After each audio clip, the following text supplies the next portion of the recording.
live from a hot apocalypse driven by white males in bow ties. This is State of the Game. This is our mid-year review. I may look like Dano. I am more like Gordon Liu from the movie Master Killer. I am going from chamber to chamber, learning about music. My assistant in this, here every week, you know, he is what everybody calls him the anti-Joe Rogan. He's basically the opposite of Joe Yes. Rogan. Good. His clothes fit. He lets other people talk. Not racist. Is that okay to say? I don't know. That's sure. I didn't say it. I love you. Don't hunt me down. So we are here. This is our mid-year review. We are lucky enough to have a guest. I was thinking about this. You can be successful, and it's great. But you can't be a fucking innovator unless you're an actual fucking innovator. That's a different stripe. You know what I mean? That you get to wear. Our guest, Geng PTP, Purple Tape Pedigree, is a fucking innovator. Bless. Thank you. So, he was actually King Vision Ultra, the organizer, producer, shaman of my last year of my favorite album. So with Amani, and it was it's I've just been learning from you, and it's interesting. It'd be kind of hard to describe at PTP, right? Because there's a lot of different things. Facts. I'm also upside down, so just that's Let's just get that out the way. Do it. But there's I don't know. Let's just call it organizer, head weaponizer. You know what I mean? In terms of PTP, but there are many hats that one such as myself can wear. But PTP, I don't know. Is this like, do I give a history of? Oh, here we go. The hats are coming. The hats are coming, folks. Right? Yeah. PTP is, a collective, and I would say, I like the hats are here. Apparently, we're doing it. We're doing hat stacks tonight, as as it happens. I've got like a lot of hats next to me. I can definitely. Oh, okay. We're going to war. All right. War report. Good. But yeah, PTP's been around for like I'd say a decade at this point, which is crazy. I realized that, or maybe even a little more than a decade, but it was a blog. It was a blogspot blog that turned into, was created as a storytelling platform, I guess you could say, originally. And then as I guess blogs are supposed to be, or were supposed to be at a certain point before they became like, the new rap media, I guess you could say. But I was telling stories about various things, experiences and various music that I come up with, and then all that with the mind about forming a collective and a sort of further collective outside of that circle, who are kind of on the same page about certain things or whatever. I don't know. They call it hive mind, whatever. But essentially, to create a bridge to folks, and then to slide things over that bridge to them, and that being to fulfill, I guess, my mission, my desire to have some sort of independent, whatever, DIY label form of putting artists and their visions forward, and to be able to honor that. And there's a lot of formations over the years as far as the music that has come out, but really something that's been, I'd say, the most consistent factor has been energy, and where folks heads are at as far as who has released or been released through PTP, through the label side of that. But it, you know, I want to call it a collective, you know, a circle, a coalition. So, you know, we have folks that do a lot of things, and I also do things. So, you know, over the COVID, not over the COVID. The COVID isn't over, by the way, but like Yes, over agreed. the pandemic and quarantine, I really jumped into the visual design, I guess, bag that I had been sort of cultivating years prior to that, and even decades prior to that, when I was looking at like shirts or like things of that nature. Always wanted to like design like album art, but more so kind of learning that from, I think, like taking that from like a hardcore punk kind of, you know, DIY, like Xerox copy, just get gritty with it sort of style or entry point. And yeah, so that's been something that folks have been seeing me get busy with. And I'm a true believer in my hand at that. So, you know, if you want your shit done and you don't want some cartoon ass typeface on your cassette tape or your LP, holler at me. I will, you know, I do that shit out of, you know, adoration for like the folks who came before me, though. You know what I'm saying? And like Ramel Z, that's all I need to say. No, it's and you're an original like Addams Family individual. I mean, it's your state of in this new era. You feel like Obi-Wan from the Star Wars universe or something. Can I want to be Baby Yoda. Baby Yoda, if that's possible. Yeah, but you kind of like people float into your periphery. You help them, whether it's producing or cassettes or whatever, you know, vision you have design wise, and you let them float back whenever they want. It's just like you said, it's a circle people come in and come out of. Facts. Yeah. I mean, I don't do contracts with nobody. Like if we have an issue or whatever, just we'll have a conversation about it and honor each other in that. But like people know that coming in, like that's not something that like they get told about after the fact. And also, you know, again, like if they need a contract dealing with me, then like to feel safe or something like that, like then maybe they shouldn't be dealing with me, one. But two, like I give them that space, like that's fine, you know. Like if you want that for your records, that's all good too. I'll do that. But there's something you said. Oh, I just want to make it clear, I'm not an original.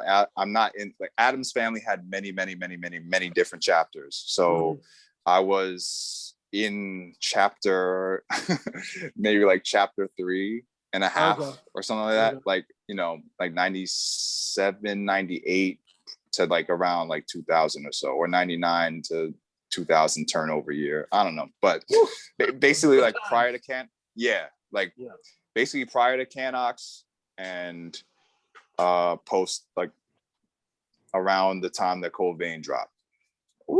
You know, so yeah, I have a nice little, I've been blessed with some cassette dubs, you know what I mean? Like I have, thankfully I still have them. So that's what's up. That's awesome. Yeah, no, I appreciate you being here. Yeah, thank you for having me. Word. I did definitely refer to you as Yoda with Big Flowers when we were talking. So bless. So great to have you, because this is a mid-year show. We are talking about the best projects of the year, albums, right? Favorites. We had an EP episode separate, and we did show crazy love to With the Shifts, Masai, and like the great stuff. But to me, 21 minutes under that is like, that's an EP. So there's over that is what we're talking about. It is trickier to know what an album is nowadays. Truth. So that's, I've been playfully referring to my album of the year list as the Pitchfork Sevens, right? These are like albums that Pitchfork gives a 7 to, says this is pretty good, and they keep moving, right? They're not like, you know, hanging their heart on this stuff. I love it. With something that like a place like Pitchfork will call okay or good. It's something I can just live with over and over again. The consistency is great.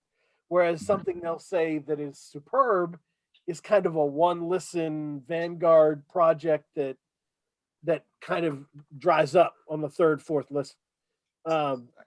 That's just my take on that. So the Pitchfork sevens. Pitchfork gives out a whole lot of sevens. They love giving out sevens. They love that seven, but they're definitely not God body. So I don't know what they're talking about with that seven shit. No, they are, and they just don't want to get yelled at, right? If they give Mayhem Loren a 6, he's all over. You do not want Mayhem Loren coming for you. Give him a 7 and let him go. Facts. Yeah, I don't even know the point of that shit anymore. I mean, I'll let you lead the conversation into that territory. I've always hated numeric rankings of albums and all that stuff. It's preposterous. But decimal points? Yeah. Decimal points. Decimal points is pretty out there. A 7.3. To be fair, these guys are from Yale, they're from Harvard, they're from Stanford, they have a lot of college debt. They need to use these words. And if you read the reviews, you won't know whether they like it at the end. So you have to have a number. Yes, that for you to know what you just read. That very that the definitive nature of urological thought. The circular definitive nature and the circular language and definitive nature of whatever, like things that come from imperialism. You know what I mean? Things that like to colonize. Yeah, like, I discovered this real quick. Like I must give it a decimal point in the 10th region, a 7.4 for this moody R&B record that I'm going to reference to like 10 other things and then not really make sense about and like not really talk about the album though. Like, cool. Thank you, Pitchfork. K Diggy, you missed it on Twitter. Shout out to we did a whole thing on Sequence, and we talked about Prose and people like that. Sequence referenced 2 months ago that Pitchfork had just kind of in another review shitted on him and Prose and called them raspy oddballs. I adore raspy oddballs. Like something a soccer mom says to humiliate you. Yeah. Basically, you raspy oddballs. Get in the house, take a shower, clean up before dinner. I don't know what does that even mean though. Like, I don't know, but yeah, that's a lot of the language. They're great at compliments that are humiliating. Underhanded. Yeah, but as Geng was saying, the problem with lists is the problem Henri Bergson outlines with linear time, right? He says the reason you think time is linear is because you decided it was. You woke up, you decided, wait, it's not like it used to be. So here's the system, right? You built the system, but that doesn't mean it's real. That doesn't mean how it really works. That's what you made up. So it's the same problem, right? So because we live in a Super Bowl culture that is like all about like Michael Jordan, the best basketball player. Who's the Michael Jordan of bowling? And it's like, as long as we discover who's the Michael Jordan of everything, we're good now. Like you only need one of everything, right? Right. Michael Only Jordan, need one. Right. Got him. Isaac Asimov. Thank you. That's it. It becomes more than arbitrary. It becomes like an illness. So I'll say, if I could add on, I'd say like the hierarchy, like hierarchical,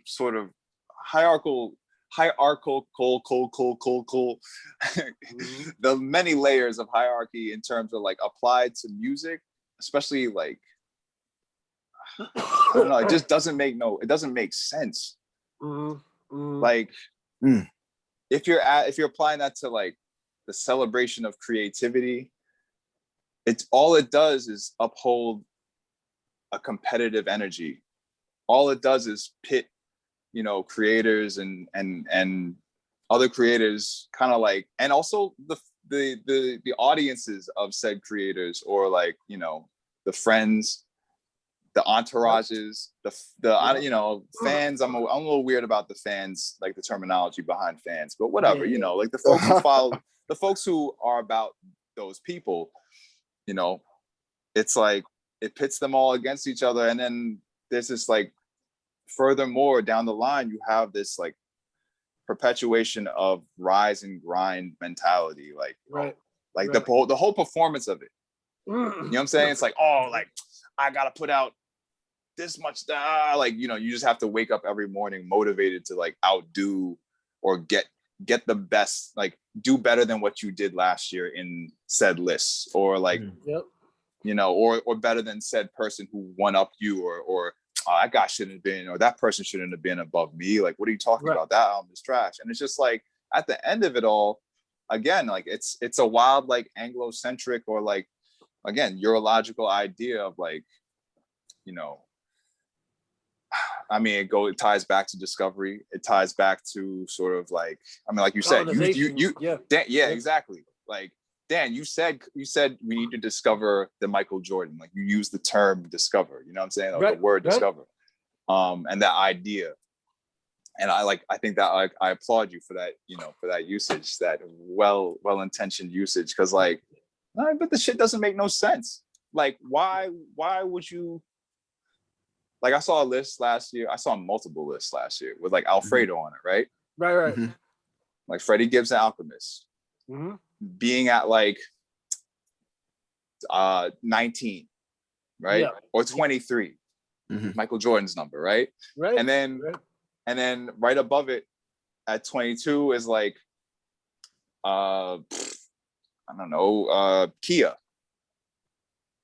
Right. Or you know, I don't know, fucking who did whatever, Lord? Yeah, Migos, or like, but not even Migos, like, you know, what's it like?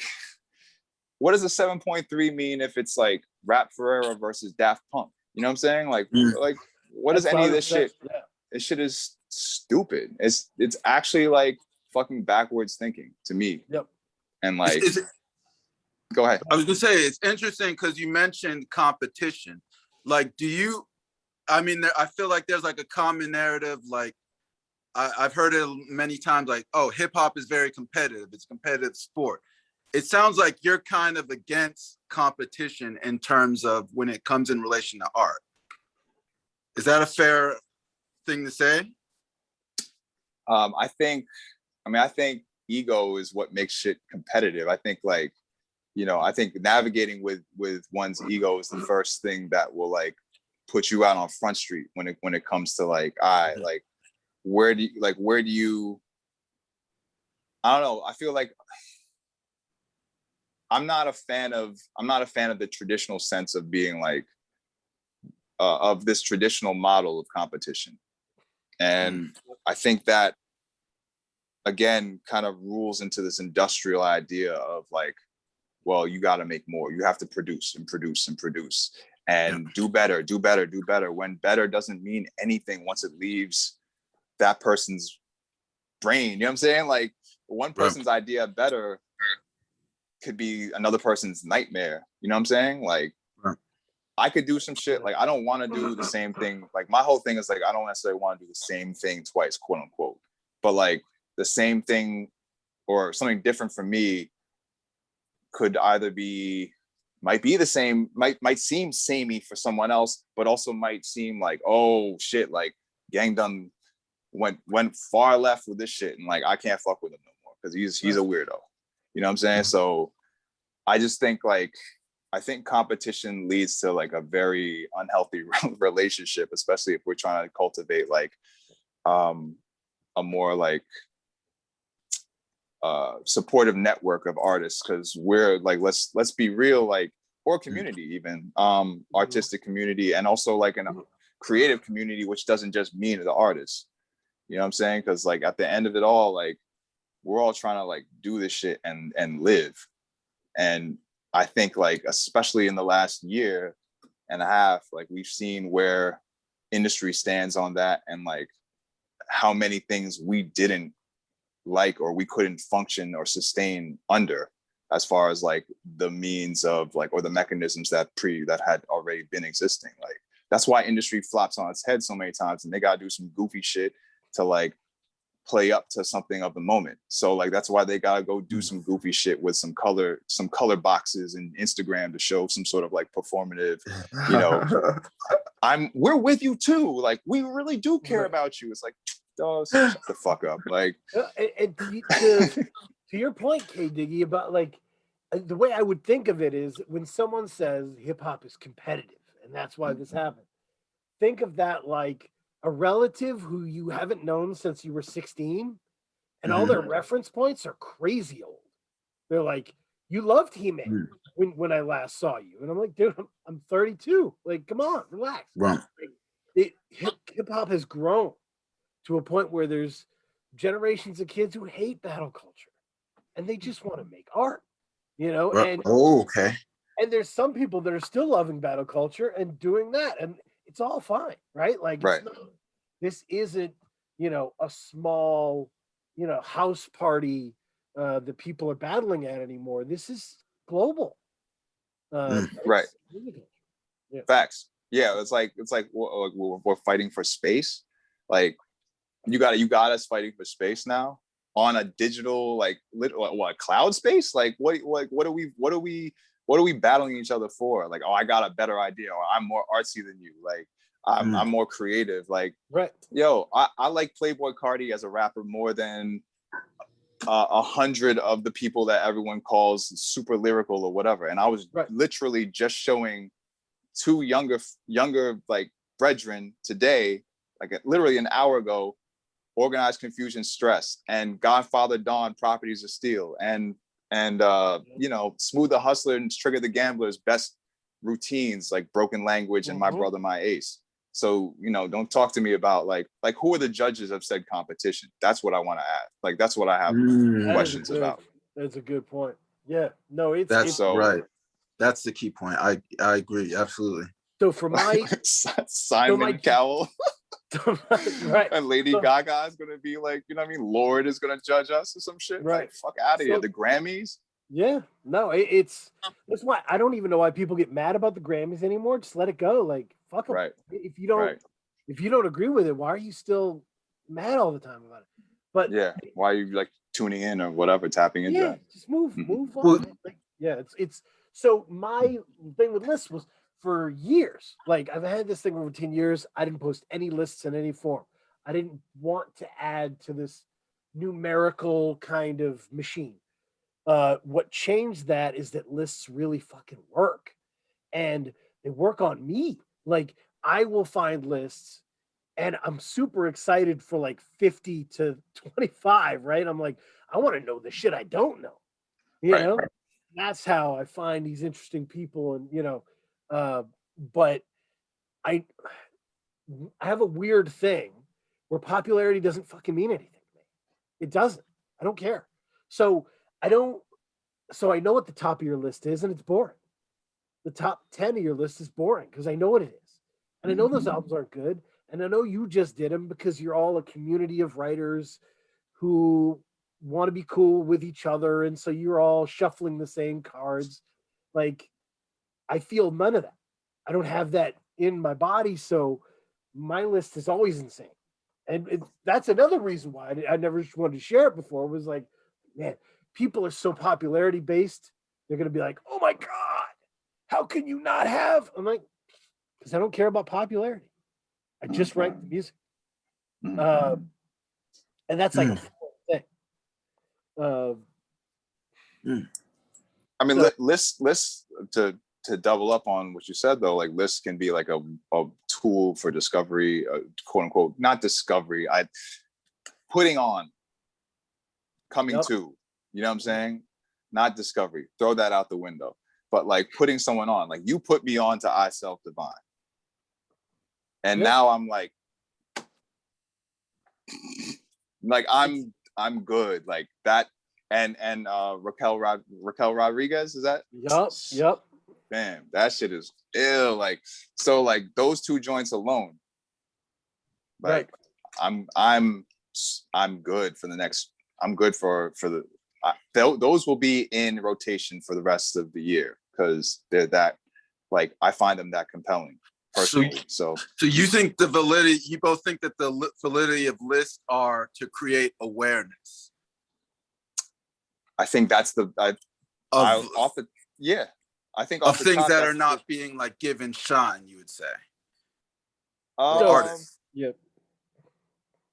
In a way that works. I just think to me personally, ranking something, unless you're coming at it with the context of this is my personal, like, these are my favorites, not best, but my favorites, not definitive terms, but this is my personal opinion, then all right, fine, cool. Like, I know like what kind of, like, what you like in your coffee in the morning now. Right. You know what I mean? But at the end of it all, it's like, the utility of lists falls, like, you know, the list can be in alphabetical order or something, or just or write a blurb about everything, you know what I mean? And a quick little, like you're in the record shop and you see the new things on the wall and they have the little index card back in the day.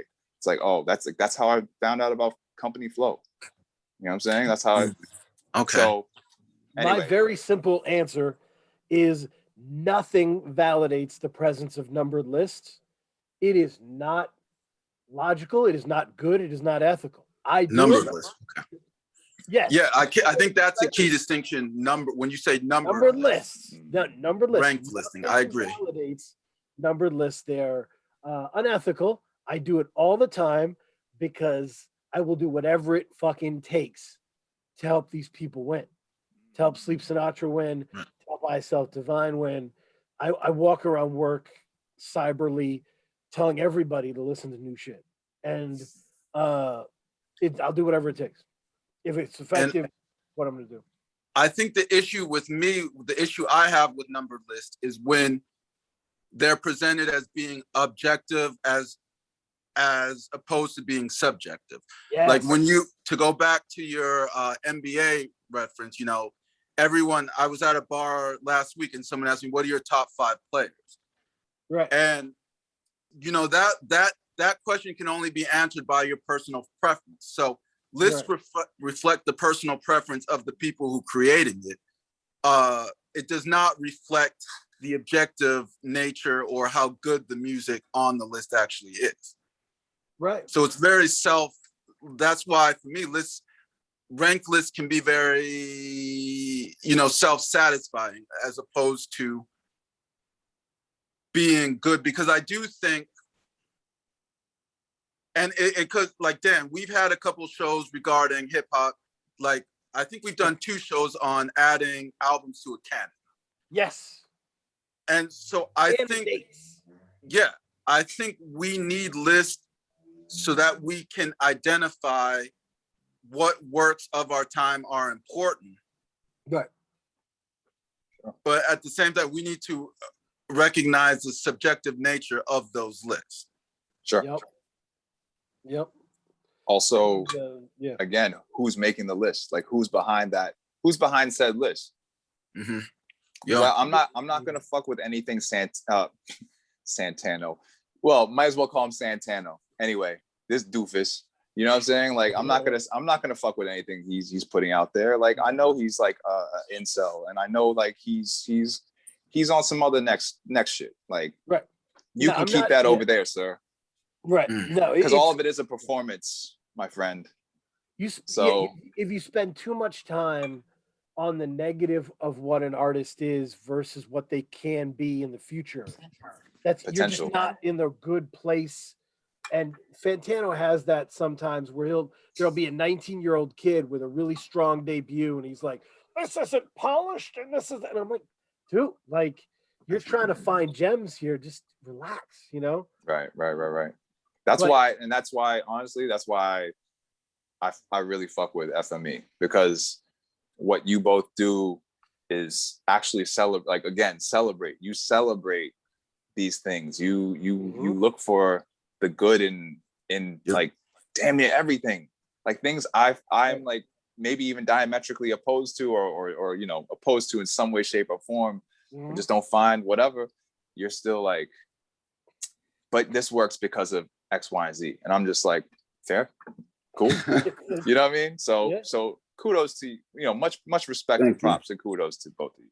Yeah. No, like what I got a question. What do you think the relationship between critics and artists is?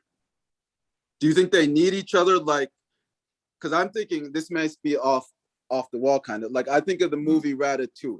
I don't know if you've seen it. It's like a Disney movie or whatever. I saw it in the theaters. Yes, awesome. Love it. One of my favorite movies of all time. But Wow. it got me thinking, like, it's like the two sides of a coin. Like, we need artists create music, and then critics provide context for that music. How do you feel, as an artist, how do you feel about, what do you think the relationship between an artist and a critic should be? I think that there should be, I mean, I call myself a cultural critic. I'm a teacher, so I have to have a foot and sort of I have to have an established sort of vocabulary or language in that realm as well. You know what I'm saying? Being a participant helps me with all of that as well. And it doesn't mean that everything I say is the law. Like, I'm not trying to police shit. So like, even when I'm jumping on Twitter and saying some shit like whatever, that's literally because I'm thinking about like a couple goofy things that I've like seen cross my path or like even cross my timeline or whatever. And I'm just like, man, but also it's not, it's an idea. Go play with it. Right. But it's not the only idea. And it's not the only idea I should have. You know what I'm saying? Right. So for me, like, critics should definitely, there's definitely space for critique, but like, come at it with respect, and there should be a conversation, and come at it and be open to the conversation when you're engaging with an artist's work and you're speaking about an artist's work. You know what I'm saying? Like, yo, Amiri Baraka, that's all I have to say. Just read Amiri Baraka and read how he writes about, any of the, whatever you want to call it, avant, next level, free jazz, or just like the new jazz that was happening at the time or whatever. Like, this cat was there though. You know what I'm saying? So like, at a certain point, people wave. I mean, everyone on the timeline is a so-called critic. Everyone. There's writers out there who, there's people who write, who call themselves journalists, but I don't agree with that. I don't think that they're doing the same thing that, folks like a Dart Adams or, let's just keep it short. You know what I mean? Yeah.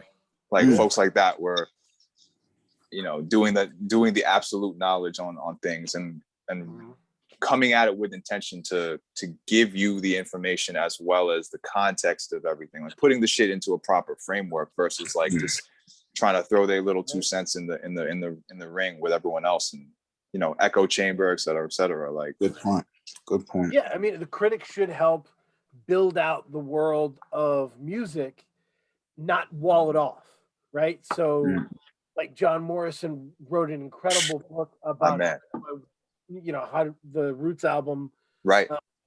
And it's an incredible read. It's a short read, but it's an incredible read. He did a great job, and it makes you love the album more, right? That's the power you have of like, you can explain someone like they've never been explained, and that's fantastic. What you don't do is try and turn that weaponry against them. Right. You don't like it, just don't write about it. It's fine. Facts. And I can say that because I've written negative reviews and then loved the artist's next album and been like, I'm an idiot, If I just kept my big face to myself, I could have just written about the good album, Right.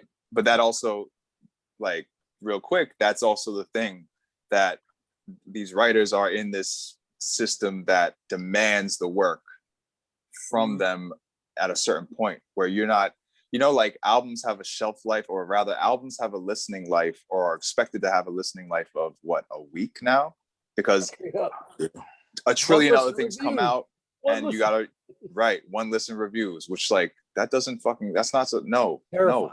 live with the music. You know what I'm saying? Like grow with the music, because like there's plenty of things that I love that are like my favorite things today. Yo, I didn't like Mobb Deep Murder, Hell on Earth until, you know, it took me, I grew up with all of that, understand? Yep, And like, yep. it took me going to murder music and being upset with like this current like sounds of the underground to go back to Hell on Earth and to be like, oh my God, this is, and Always that's P's best writing. Like, Always or my rather, favorite. that's my favorite writing of Yep. Prodigy. So, Right. you know, things like that. I didn't like Mad Villain when I first heard it because I was used to Operation Doomsday, and now I know I'm a fool for like saying anything negative about Mad Villain. You know?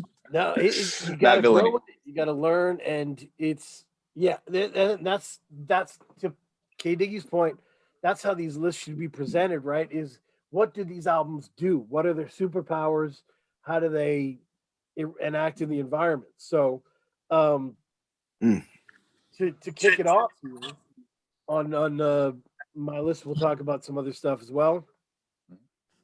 30 to 26. Let me do that. Robert Finley, Sharecropper's Son. YL, It Never Entered My Mind.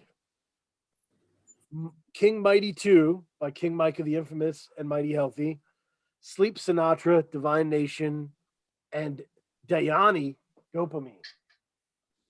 And these are all really fucking interesting people. YL has 1,000 albums. He releases an album every month. But the thing about him, there's a lot of people that do that, right? You had on your list Young Morpheus, Through the Foliage, I believe, which is a great album. Thumbing through the foliage. Thumbing through foliage. Yeah. Young Morpheus is great. Young Morpheus, you know, Starker, YL, they're releasing projects all the time. I think YL does a great job of changing it enough, of making it enough of a degree of difference. And he talked about it when I talked to him recently of everybody sends me this kind of beat. I want a different kind of beat. That's smart. That's a real smart thing to do. And prolific artists fall into that trap. You know, Gucci Mane fell into that trap where we were begging him to get new producers and he wouldn't. You know, he was just like, I kill these beats. And I'm like, yes, but please expand. Drummer Boy and Zaytoven and all them. Zaytoven, Sunny Digital. But it's so, yeah, you get these things where the artist just stops moving in different directions and stops, you know, expanding themselves and testing themselves. And they're like, you know, I win with this right hook. Let me give him a right hook, you know, and I salute YL for being prolific and thoughtful. Sharecropper's Son is this really awesome blues album. The cool thing about Robert Finley is blues albums by really old people tend to have the old scratchy Johnny Cash kind of voice. Robert Finley has a really high voice. So it's like a really interesting, you know, there's like Prince falsetto kind of moments in this Sharecropper's Son. It's a real trip. I think people should check it out. Yeah, I'll do that. Go ahead. So let me ask you, Dan. So this is 30 to 25, you said? 30 to 26, yeah. 30 to 26. So how would you characterize the albums in this bracket? Why did you put them in this bracket? What are you saying to the artist when you're putting them in this place on your list? This is like the play-in tournament kind of thing where like these are like super strong people who can definitely in the future nail projects that sail up the charts. But a lot of these are people who weren't on my radar, to be quite honest. Right? Okay. I haven't known YL's music that long. I haven't known Micah and Mighty Healthy's music that long, Diani's music that long. These are people I'm kind of getting to know and really enjoying. Diani's music is a really beautiful mixture of personal and sexual, but like romantic sexual. Like it feels it when someone's doing sexual rap that's completely devoid of any romance, you start to worry, like, is there a white guy in a suit behind this? You know, like trying to work this. Uh, is this genuine? How genuine is this? Everything Diane says is genuine. It's 100% genuine. Uh, very skillful. Uh, and there's a song that she has with Big Flowers on Big Smile that's just one of the best of the year. Divine Yeah, Nation. she snaps on. I just want to say she snaps on that. Yes. That Big Flowers album, and yeah, Dopamine is like a range of like, yeah, she's It's like long. exploring with that. It's long. She just goes. She just never fails. I really want, yeah, I want her and Big Flowers to just lock in and do an album together, to be honest. But that's we'll get more into my fantasy league stuff. But the Sleep Sinatra Divine Nation. I have 2 Sleep Sinatras on here. Divine Nation, what is it? 28, 27. Spoiler, the Sleep Gloriously is number 5. But there's a lot of people who have that reversed. Because Divine Nation is his lens out to the world, where he's assessing what is happening in the world with like laser focus. And I love that. And he's great at that. And it's kind of like Batman reading you the newspaper and complaining about the world. You're like, wow. Really smart dude. But like Sleep Gloriously is like you and Batman pour drinks and he tells you about the shit on his soul.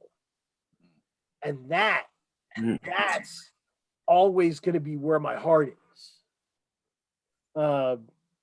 Hearing You Grow is fantastic.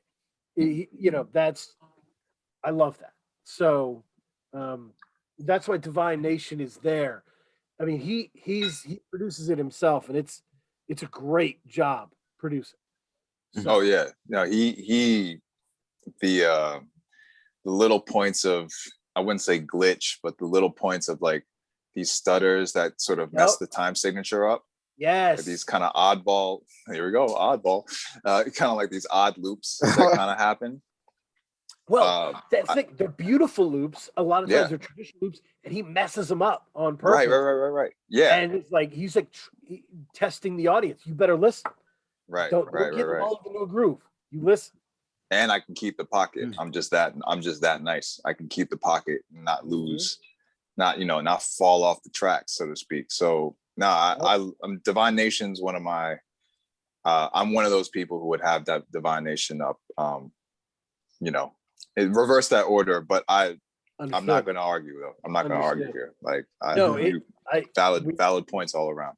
Yeah, no, and shout out to Rohan Petra. We did the Sleep Sinatra Summit, and we had the same thought at the same time that that Sleep Sinatra is who his J. Cole fans want J. Cole to be. Yo, that was I died when that whole J. Cole thing was hilarious. That shit was crazy. So that shit, listen to Divine Nation and you'll get it. So, but yeah, 25. We'll keep moving here. Then we can get into general discussion. 25 to let's say 21. 25 Big Silky Volume 3. 24 Bloodstained Pages by Prose. 23 Dawn Second Line. 22 Esther Rose. How many times? And Navy Blue, Navy's Reprise at 21. Whew. Man. So this is where we get into a central theme here. I was thinking about my process, and I was thinking I love albums that are big albums that feel big in scale, but I love little albums that feel tiny and they feel like they're mine. And Big Silky Volume 3 is an example of a big album, an album that feels big in scale, even though it's only 7 tracks, but someone has been around so long. She has like these PJ Tucker tricks, you know. She's a vet. She knows how to kill a hook. She knows how to pick a beat.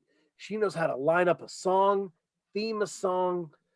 Angel Davenport is just hungry, ready to kill verses. It's perfect. The artistic union is fabulous. So yeah.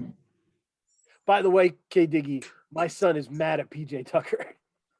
He watches the game and he's like, PJ Tucker poked his eye again. That's messed up. Yeah, yeah,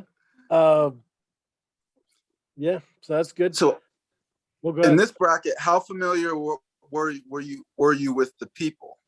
Were you I'm more a familiar diehard. with? I'm a diehard Psalm 1 person. Been covering her for years. Uh, so I've been following Big Silky since last year or so. Prose, shout out to Blood Money Perez. He's the reason for that shit. He was shouting it out.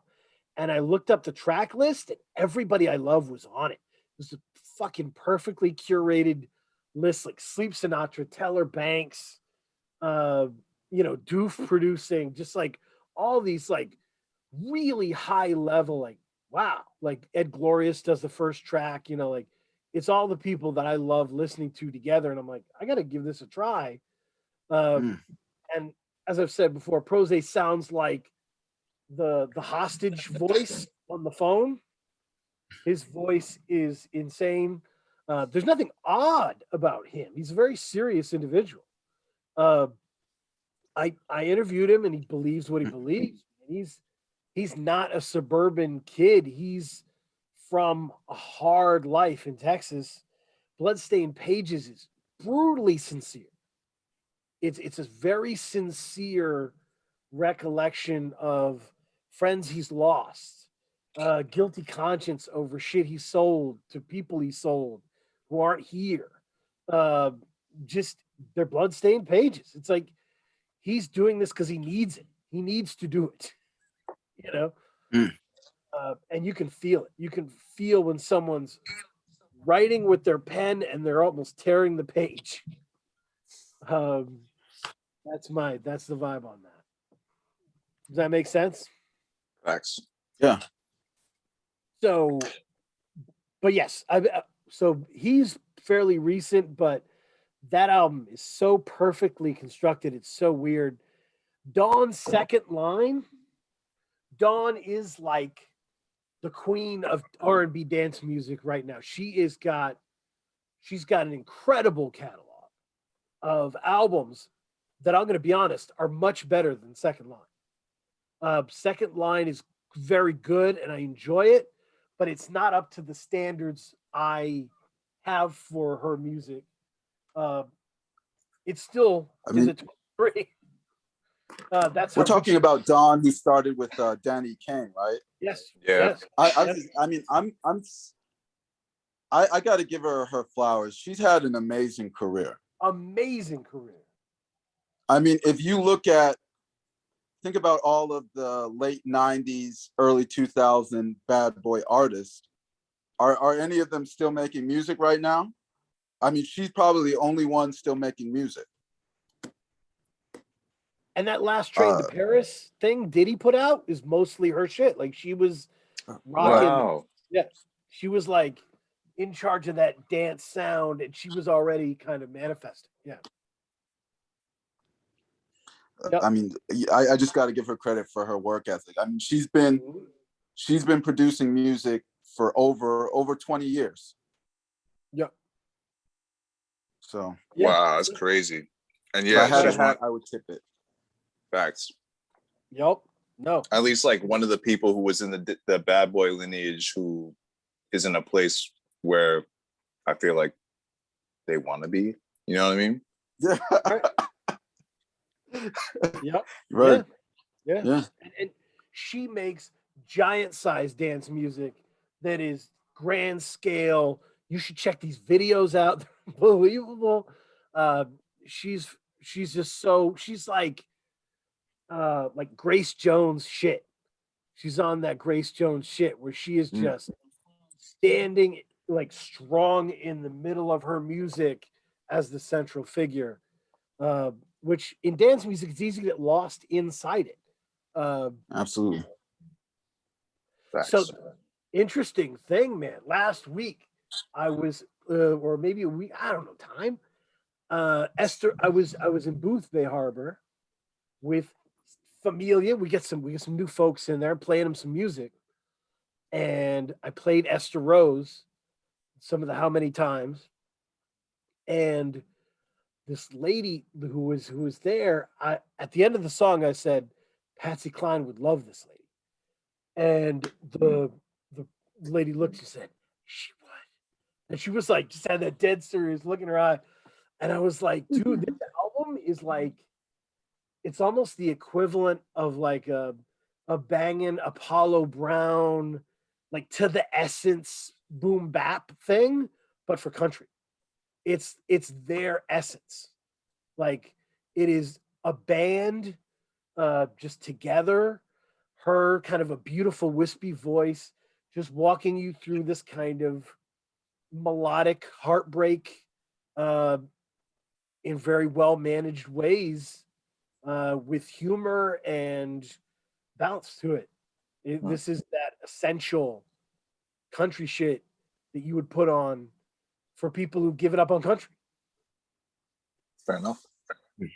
So Word. I'm into that at 22. 21. Here we go.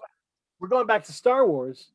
Me and Diggy, we've been trying to come up with a name that isn't shitty for like the new school Akai Solo, navy blue, big flowers contingent of these very sincere, artistic New York rappers who everything is very heartfelt.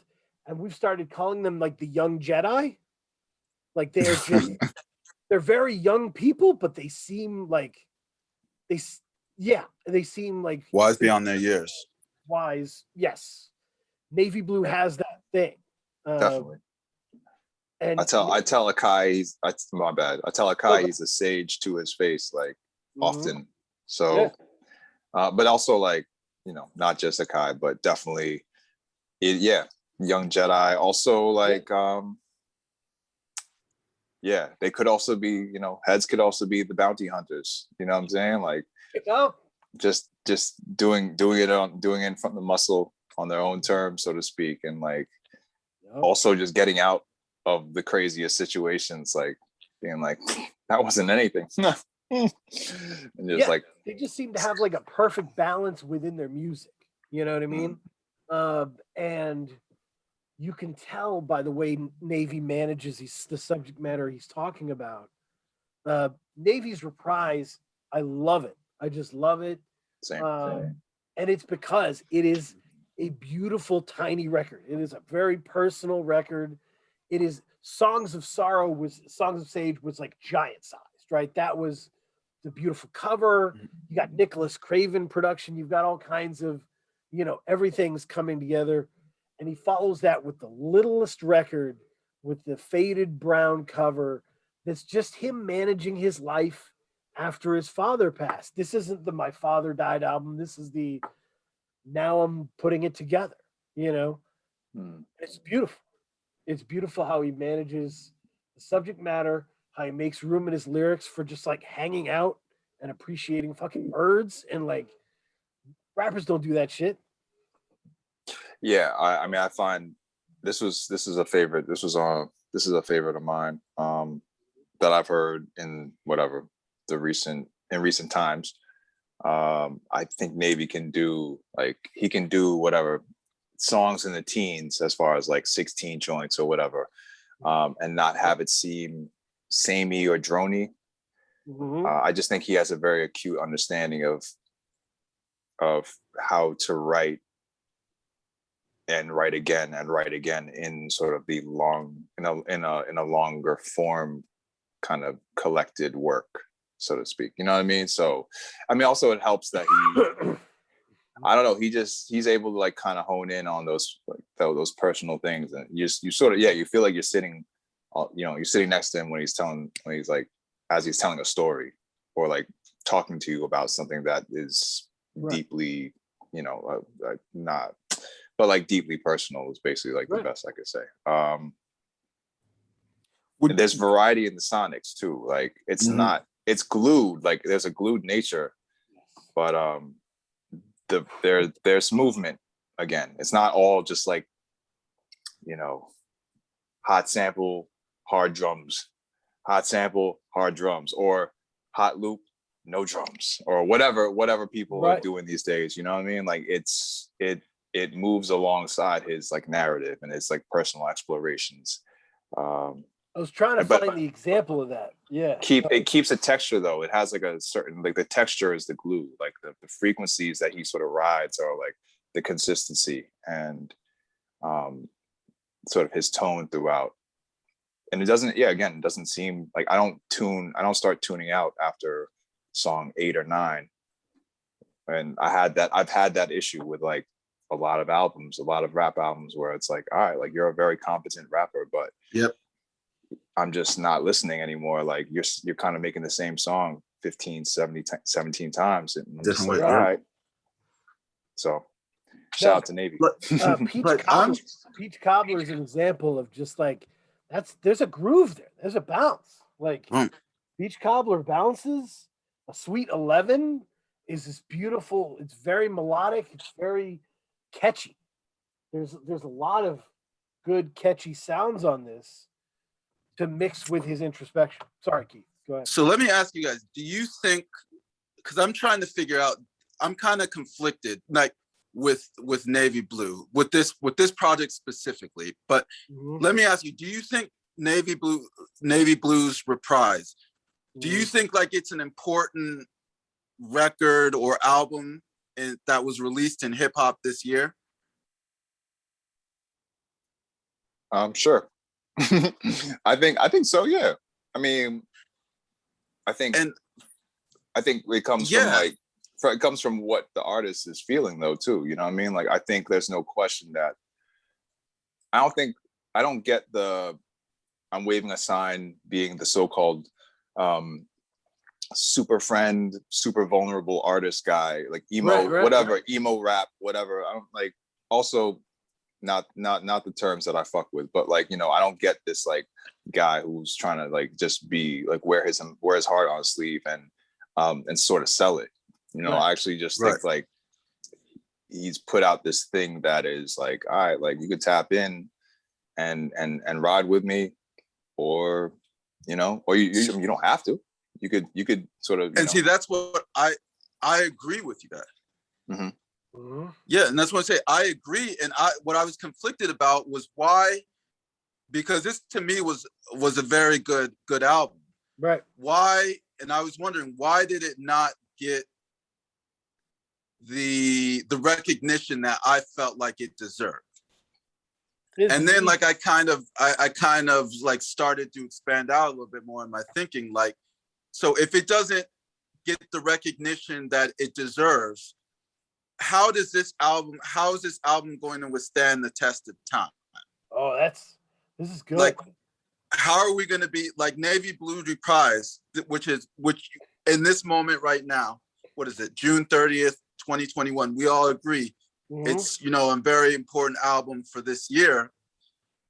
How are we going to feel that way in 10 years?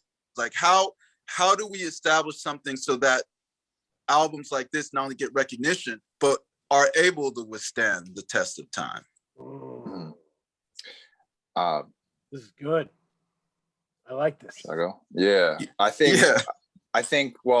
think the issue is that we're told that albums should only be for a certain year or stand within a certain year, first and foremost. So like, I wouldn't state it as like, this is an important album for the year. I think this is an important album for him, for the artist. You know what I mean? So like, I want to believe in a world that has like, that grants autonomy to the creators of their work versus what you know, who's validating what? You know what I'm saying? Again, it's Right. like, what are we looking toward as validators for canonical works or Right. so-called canonical works?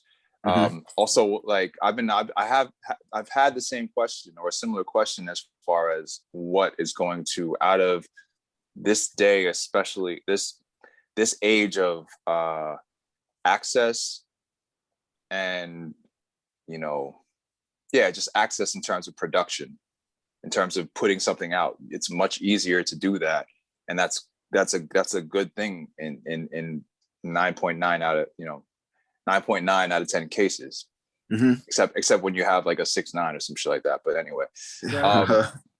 Fair. you know, you like what is going what is like, what are we going to look like? How do you, what is 10 years from now going to look like as far as looking back?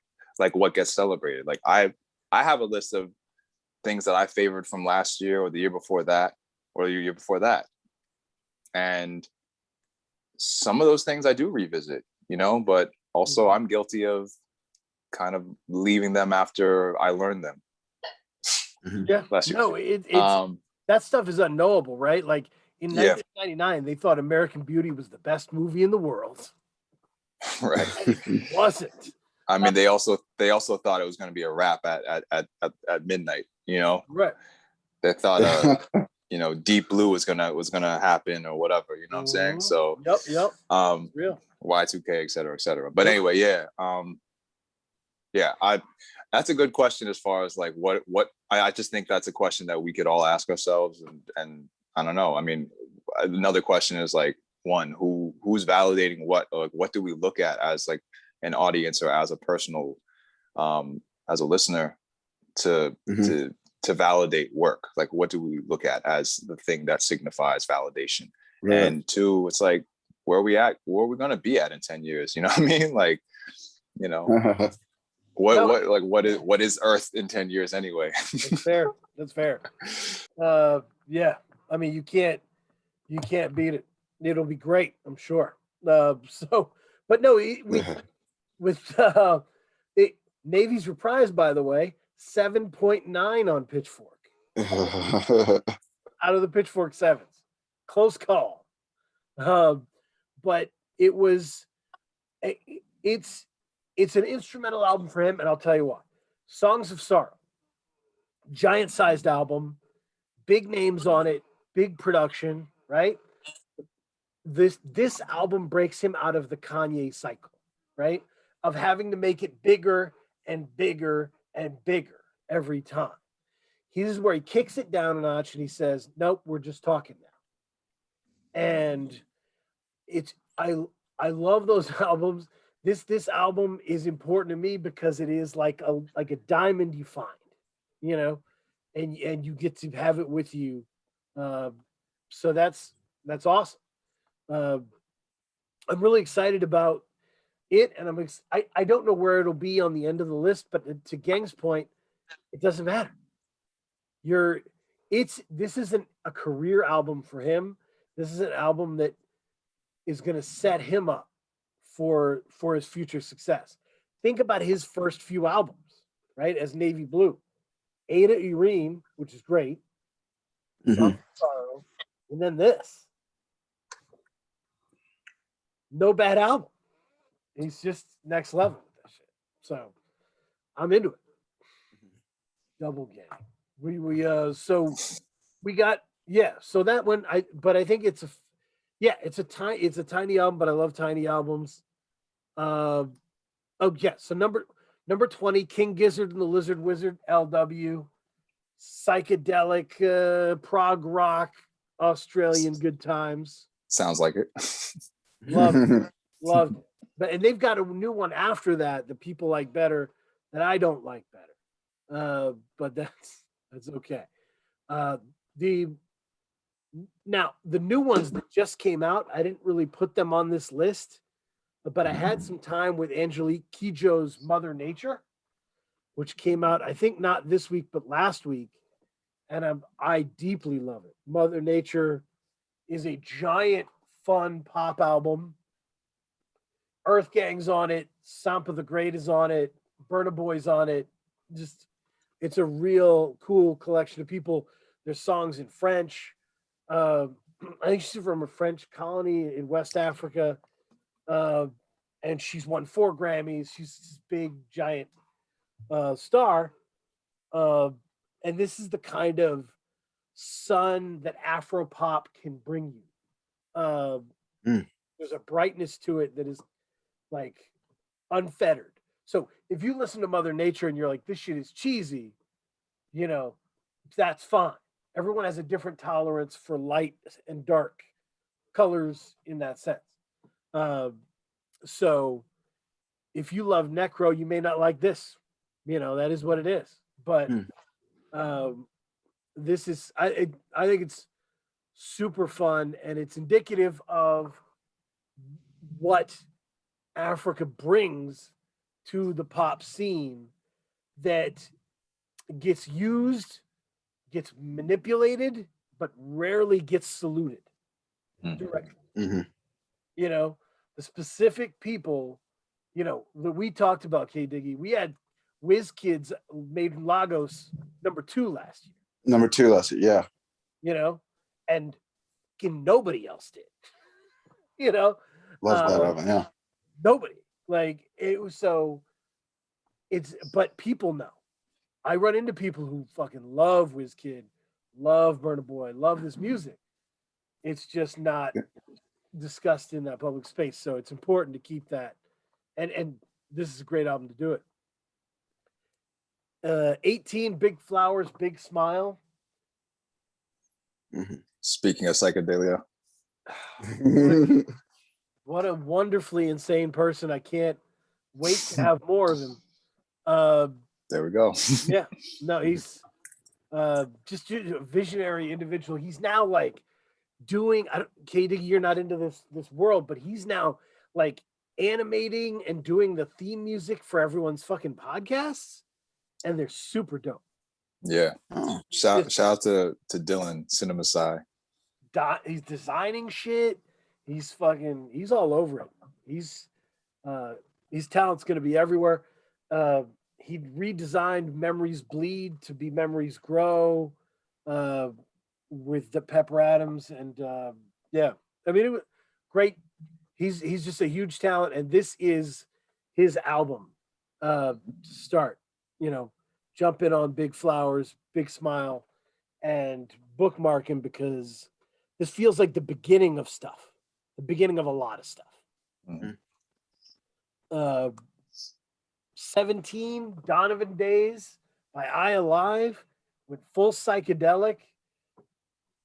And it's weird what keeps me loving this album. First of all, lyrically, he fucking brings it.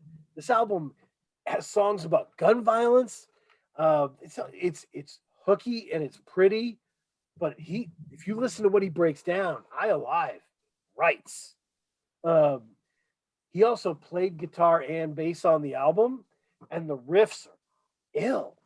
I knew I loved this album, and it really went high on my list because I caught myself like singing the guitar riffs with my mouth, you know, through the house. Just like, you've really hooked into me at that point. And there's no fat on it. It's a pretty little album, but speaking of the opposite of a pretty little album, Cities of Eve, the crashing of how it goes. Here's 16.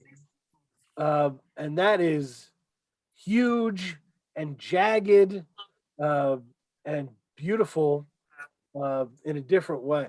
So his finest, might I say, my favorite work of his to date, for sure. And yeah. This was one where it dropped, and I was like, Cities is back. And I went nuts and told everyone on the timeline, and we were talking about it. And then all these people who had never heard of him, who heard him because of Luca, right? They knew of him because of Luca and When the Black Hand. But now they're hearing his shit, and they're like, this is nuts. And I'm like, yeah. Like, this is a special dude. He's meant a lot, I think, to that scene. And this is his masterpiece. It really is.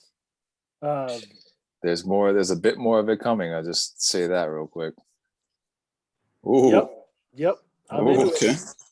Keith, did you really dug into this one too? Did you enjoyed this when we listened to it? Which one?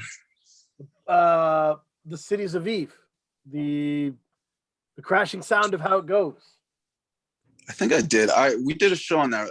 I mean, we've listened to so much music. Like, It was the it's Big all like, Flowers episode. It was the yes. I Yeah. think I did. I think I did like this one a lot. yep. I recall that being the case. Yep. I heard that episode and I was like, yes. Yep. No, no, it's great. It's great. Cities of Eve is great. Yeah, it was awesome to sit down with Luca, talk about Cities of Eve, and they're really close. And for Luca to be like, that's exactly how he is. And I'm like, yes, I'm not making this up. So that was cool.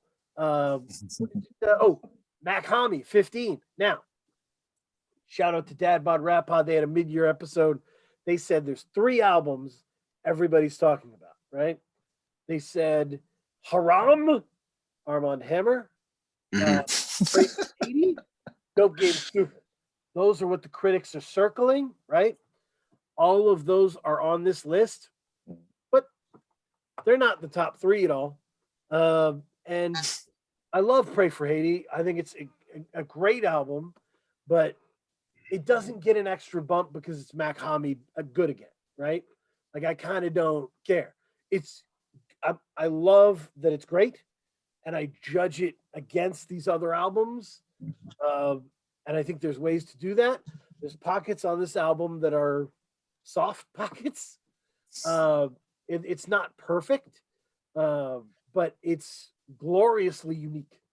And I love that. There's no shame in it being 15. I just don't want anybody yelling at me for not having it 2 or 3. I just kind of Nah, Dan, don't worry about that. If someone's yelling at you about this album being anywhere on this list or whatever, then I don't know. It's literally their opinion versus yours. That's the whole. That's what we're talking about. This is Right. The ranking of lists is just such a weird thing, and it's a subjective thing. So what's the criteria? You said there's ways to do it. What's the criteria you use to make your list? Like, how do you compare?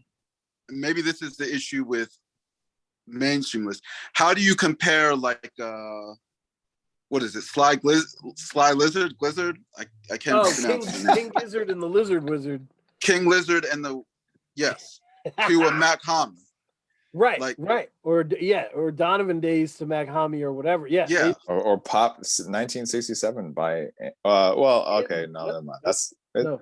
Yeah. Whatever. No, I what's love that. what's the criteria into that, that's like personally important to you when listening to? There's a few things. First, like I said, with sequencing is a big deal. Strong runs of songs is a big deal. To get granular with it, right? We're talking about, do you have songs I don't care about on this album? If so, why are they there, right? And why is that the case?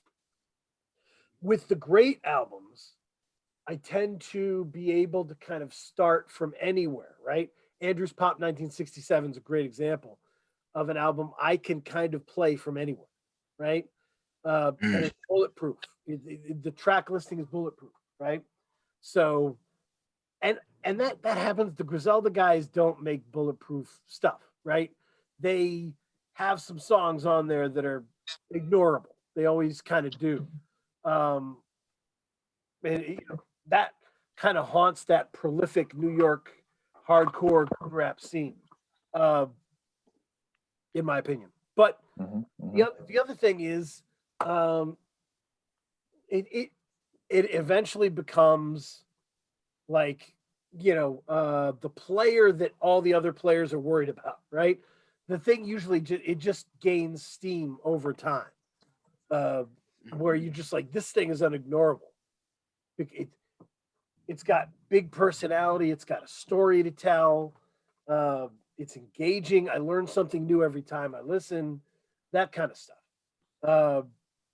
It's, it's an imperfect science, and when we get to the top, it becomes it's a very personal process to me. Right. And we'll get there. We talked about Huss Kingpin's Portis Huss Mhm. as like, Yeah. I love that album because it is full on.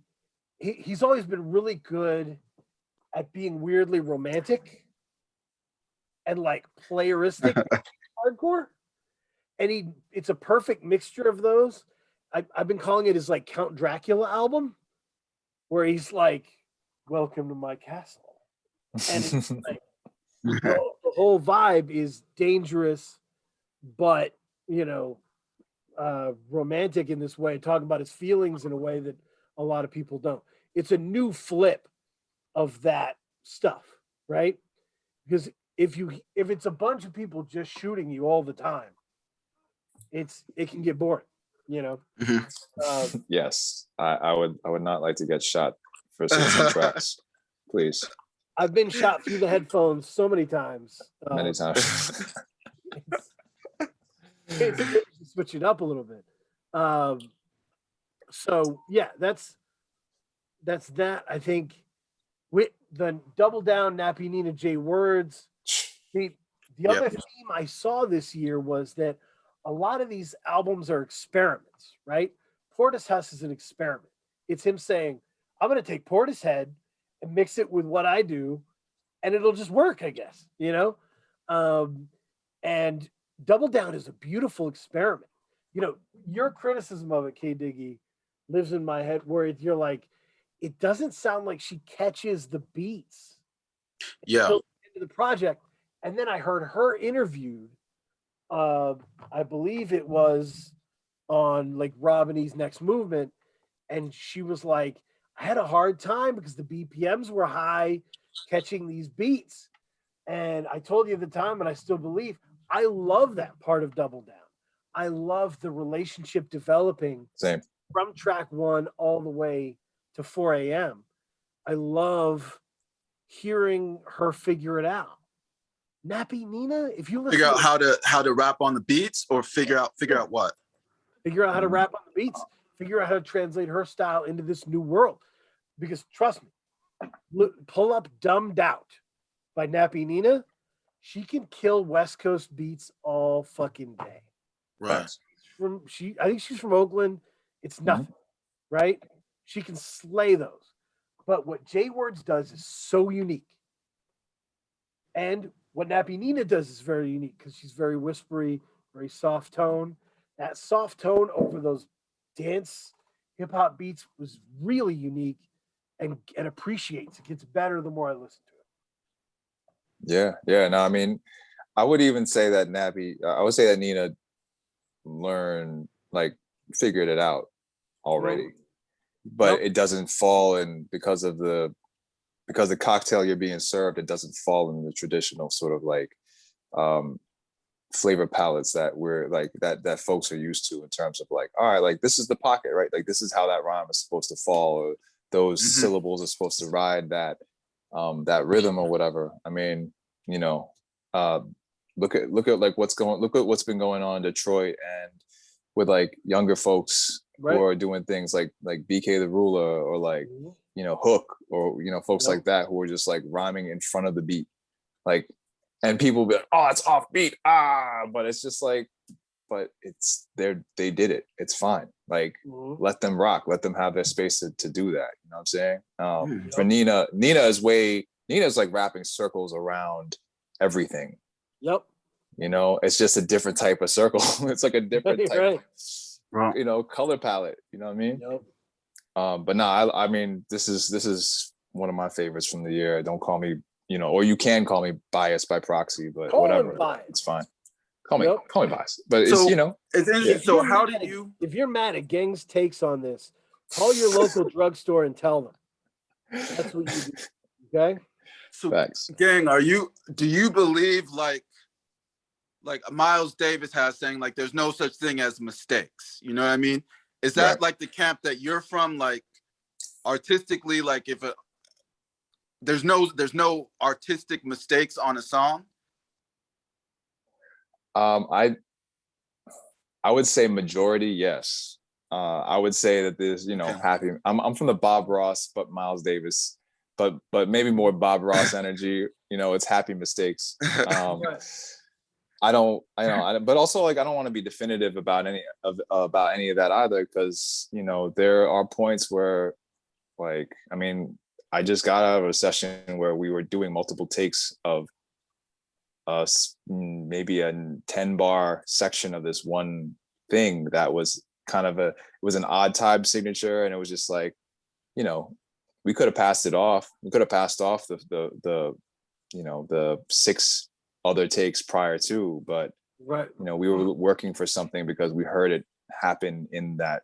It was like we're trying to capture a moment of improv yet once again. Yeah. With a friend who was in the studio, and kind of, yeah, I don't know. It's just one of those things where I can't say that everything can just be a mistake and just be passed off as like perfection. But like, honestly, like, someone's gonna like it. Like, it's gonna be art to somebody, I guess, right? So, No. The power of Double Down to me is at 12 is that most of the time, an artist that is just excellent, like top level, like Nina, is going to pick beats that fit them and be comfortable, right? Like, and just flex those muscles, right? Just like be comfortable. Yeah. Yeah. I mean, it's just kind of tear them up and keep tearing them up. And what she's able to do with this is jump into a whole new world of production and make it make sense. And she does that because she's excellent, and she does it without being embarrassed that she's doing it, which is incredible. A lot of people wouldn't do that, wouldn't stick their neck out like that. And you also hear the camaraderie, you hear the friendship through the music. I think that's like apparent. Yep. That's what also made Air H31R Air. Yes. Yep. So special. Such and, a great collective of yeah, facts. And number 11, Def C and Nick Arcade Deluxe Edition. I'm wearing it on the sleeve. It says, "A caliber of great, not even calendars could date." Huh? So it's been an incredible year for Def C from Chicago. This is the deluxe edition. It's the closest we're ever going to get to an album. He loves EPs. He's going to keep releasing EPs till Papa Smurf comes to life. But yeah, and his EP with August Fanon is beautiful. It's amazing. He is in a space where his writing is just crystal clear, laser focused, brutally personal, and magical. Just you could teach it. It's just so precise. Yeah, that's. And the man is a teacher. He's teaching this craft to other folks. Yeah. Masterful thematic writer. I'll just say that and cap it off with that. From me, like I'm with this. I'm with whatever, like the former. I'm with whatever Def C puts out. I'm gonna check it. There's the first verse of Non Sequitur, track 3 with Wally West, is like I got to tell him, I was like, I think that's just perfect writing. From the clothes drying on the radiators, and it leads you all the way from there to like something that haunts you, like his father's voice, and he just like he's incredible. He's one of those people where you want to hear every bar, and it's just a beautiful tiny little album that's very personal to him and survives and grows because of that. I think. Yeah, his strength, his genuineness. Yep. And number 9, Bruiser 10? Wolf. Wait, 10, 10, 10, 10. You missed 10. What is, I missed 10. Amani, A Constant Condensation. Well, Yeah. 2 albums this year that have, where I felt like the MC became the music. Both of them produced by the person speaking. Constant Condensation and The Crashing Sound of How It Goes. I felt like there was a point where Amani becomes the music, and when it's an instrumental track, it doesn't feel awkward.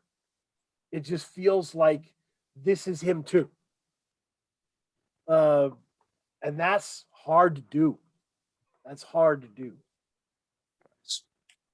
Yeah, Becomes well, I think almost literally on one of the tracks, his voice is around the same level as the soul loop, with the vocal looping on and on. Like, it's almost to the point where you're not necessarily able to hear what he's saying because of the mix.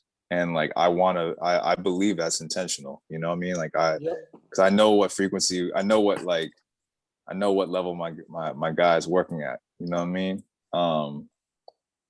It moves, the album moves. Like, I just want movement in the things I engage with, really, because I'm tired of, again, it's the same song 15 times, you know what I mean? Like, you cannot say, you would be absolutely out batshit crazy to say that about this, or really anything Amani has put out.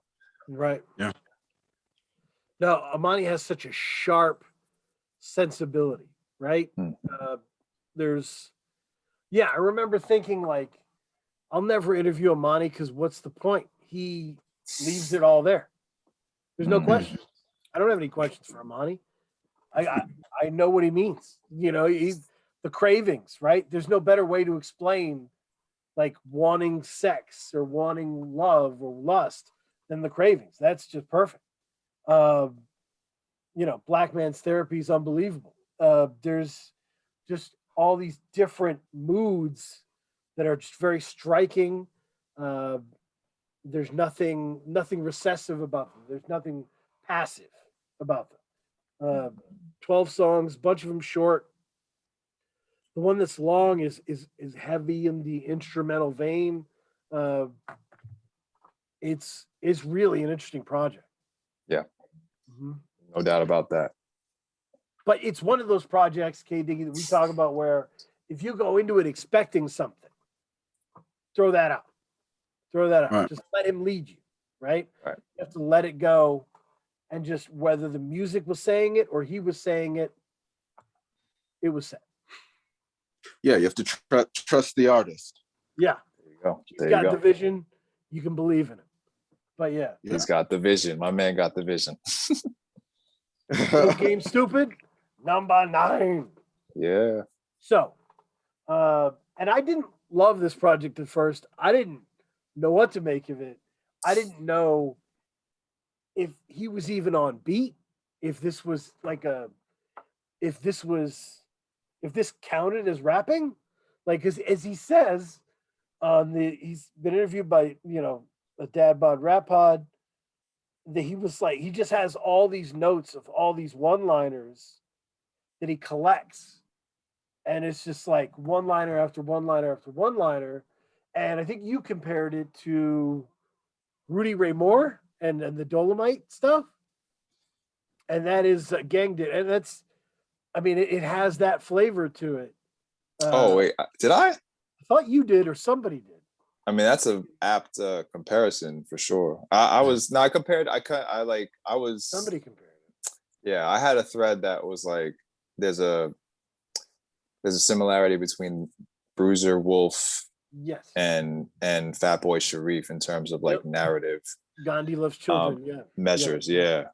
And sort of like the tossing out of these fragmented sort of images that create a whole, like this thing, like it's a lot of like yeah, it's an animated world building, but not cartoonish.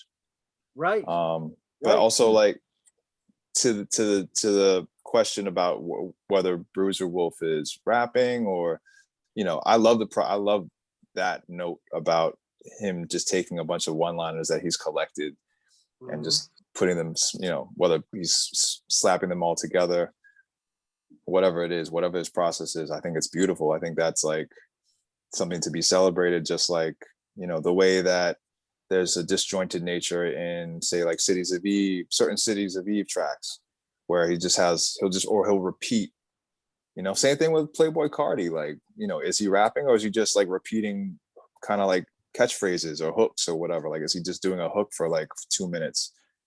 Why wouldn't it be rapping? Like, you know, we went with, you know, call and response. Like rap comes from call and response in a lot of ways. You know what I'm saying? Like, you know, people were doing all types of call out hooks and whatnot, and having the crowd, you know, yell back, "I," you know, "Hey yo, I," or like whatever it was, and that wasn't necessarily considered rapping, but that's part of it. That's part of the thing. Like that's being an MC, at least we could say that. So let me give you an example, K Diggy, of some of these crazy lines, right?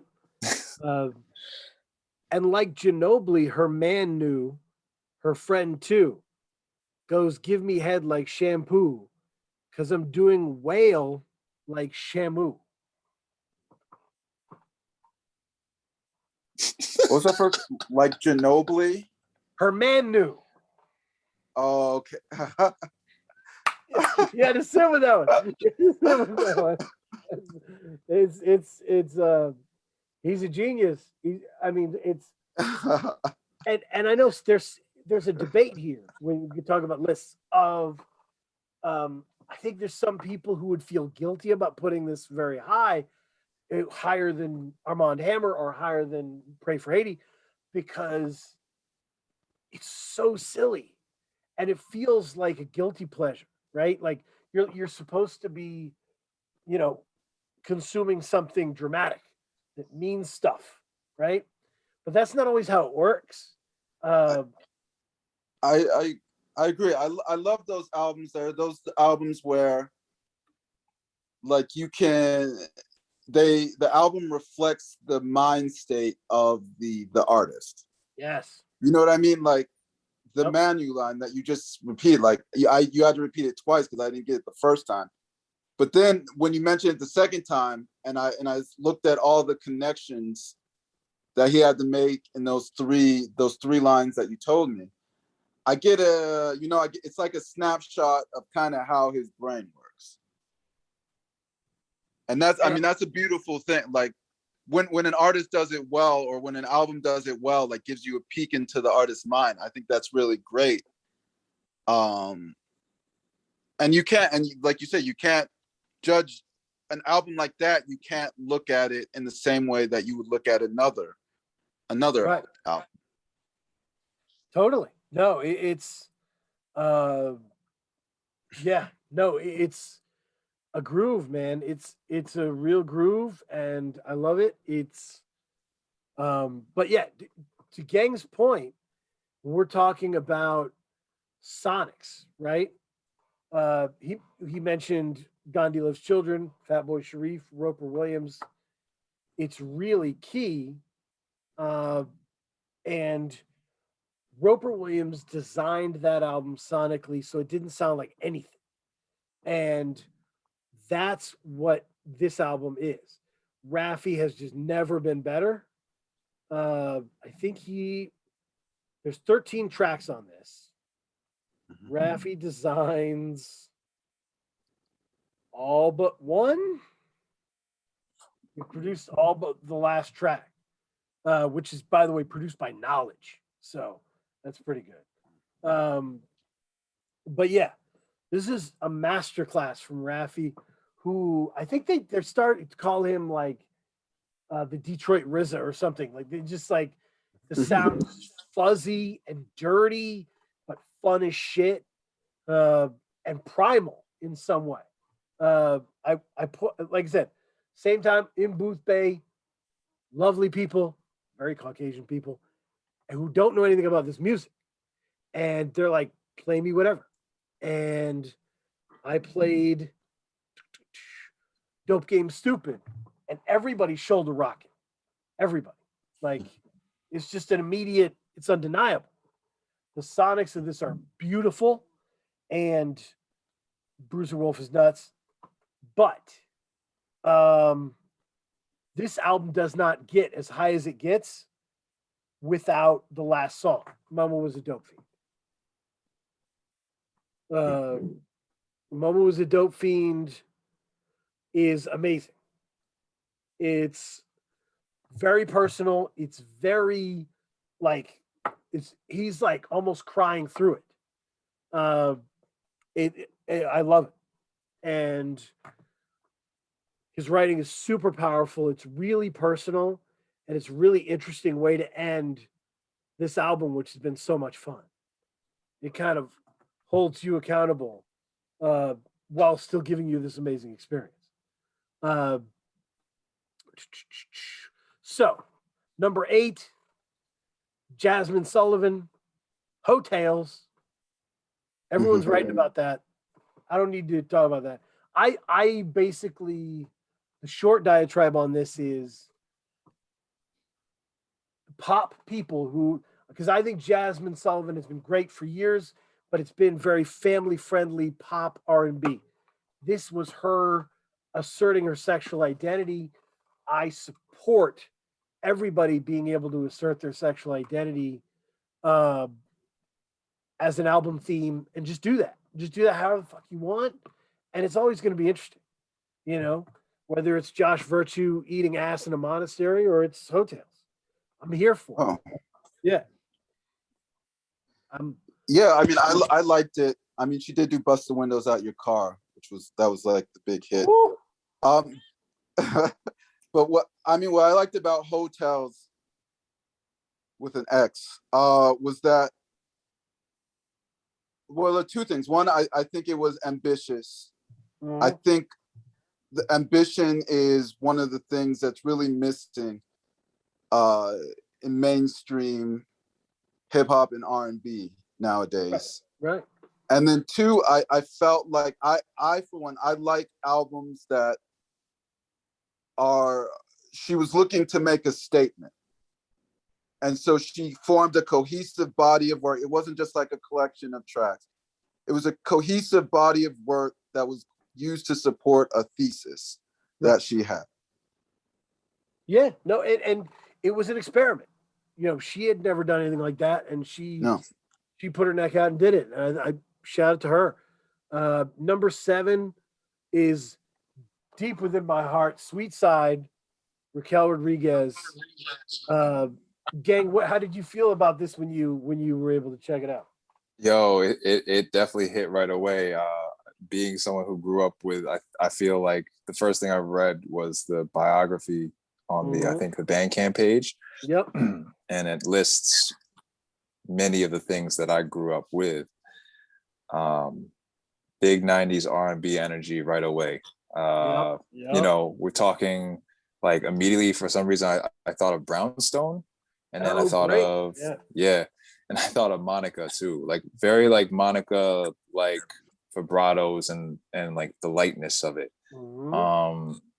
I love the funk. I love the 80s Quiet Storm flourishes, sort of like the using those drum kits, those drum machines, and the kits that, you know, that sound in a unique way when you combine it with the rest of it. When you combine it with you know, the melodies that she and the harmonies that she's hitting, and not just trying to do an 80s Quiet Storm track, but also like using 808s where it's not trying to do anything that is contemporary or traditional of today's like music industry and the sound of like pop music, or, you know, whatever, like R&B, rap, you know, hip hop music as we know it today from an industry standpoint. So a lot of, Read the Room.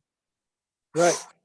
At the end of Read the Room, where it hits those, I believe, like lovely, I mean, it hits that like I'll Be Sure kind of night and day, Yeah, like lovely, yeah. lovely minor seventh harmonies. Mm-hmm. No, That's her voice through is and through. Yeah. Every joint had me. So I'm gonna definitely keep that one in rotation. Thank you.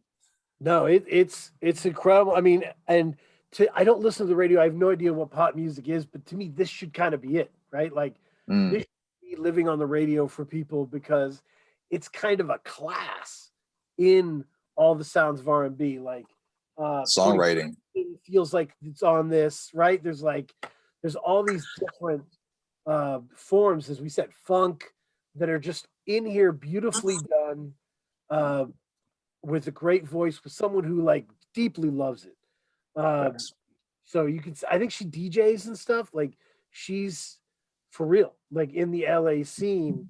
And yeah, I mean, I would love to talk to her. I don't think I'm that important to be on that radar with that. But I would love to. She's great. Aaron Lee Tasjan. That is like because the importance of this album is that rock music, the problem with rock music is no one gives a fuck what they're saying. No one wants to admit it, but none of us fucking care what the Black Keys said. Period. It's a bummer. And it holds them back a little bit because I learn about Def C, right? Like, I don't learn about the Black Keys. I don't know what the fuck they're talking about, but like, that's one of the issues. And Aaron Tasjan songwrites that bitch. Oh my God. There was a line in one of those songs about like, being like a love laser putting out your eyeball or something, like really unique images, really funny things, subverting masculine stuff. I got a feminine walk. Great songs, great melodies, very like Tom Petty style songwriting, where it's still very hooky and very fun to listen to, but there's songwriting chops going on. I've already talked about Sleep Gloriously, which is number 5. Check that episode, the summit, the round table. Woo, check the summit. And I've already gone into the Batman thing on that. Number 4, Feelings, is very important to me, and I need to explain because K. Diggy had the questions earlier about what is the criteria. Feelings is the album when there was too much fucking rap music. There's too much fucking Ito. There's too much fucking Ransom EPs. Too much of all of this shit. And it's the same kind of like, I'm gonna poke you, and I needed something. If I was having a weird day or whatever, Feelings is like medication that your psychiatrist gives you. It's Fair. like instant cool down. The lead singer, is very like Sade cool. There's a Sade cool about her voice, but it's Latin dance music, kind of Latin electric dance music behind her. So it's this incredibly strange combination that is super calming for me, and I just love it. Wi-Fi Beach, the Plastered in Gold song that's like sounds like a Bond song. It sounds like a Bond theme. It's it just is that kind of calming force. It's Lathered in Gold is the name of that song. But Ocean is beautiful and calming. Mood music, right? Like music you put on to be in a different mood. Yeah, fair. That's what I got from that. Yup. Yeah. Armand Hammer, Haram, K Diggy fucking ruined it for me. With on episode 52, he has this the reason it's not number 1 because he was like, what does it actually mean together? What does it make together? Which I think is a fair criticism of the album, right? That the reason it's number 5 is because exactly the same reason as Double Down, right? It's Genius is experimenting. Alchemist didn't have to do this. He did not. He could have easily, done a thing with Droog or whoever else he wanted to do it with. He's got access to everybody, right? He put himself out there, and Armand Hammer put themselves out there to try and concoct something new. And I love that. And Stone Fruit's one of the best songs of the year. It's superb. But Elucid's writing is over here. Billy's writing is over here. Alchemist Productions over there. It doesn't feel like people in the room working. It feels like an album that was patched up over a year and a half or whatever, which I think it was. Nothing against anybody. Okay. Yeah, but what I will give them credit for is, what I'll give them credit for, and now that I've thought about this, is because I was reflecting on, the last 6 months or whatever of music, and there haven't really been like a lot of events. You know what I mean? Like, right. And I think that's kind of missing in today's times now. Like, I remember, as a kid, the Black Album, Jay-Z, when did that come out? 2003. Like, I couldn't sleep for Wednesday and Thursday before it came out on Friday, like, because it was an event. And I give credit to Armand Hammer and Alchemist for Haram, because this was one of the few of hip hop events of this year.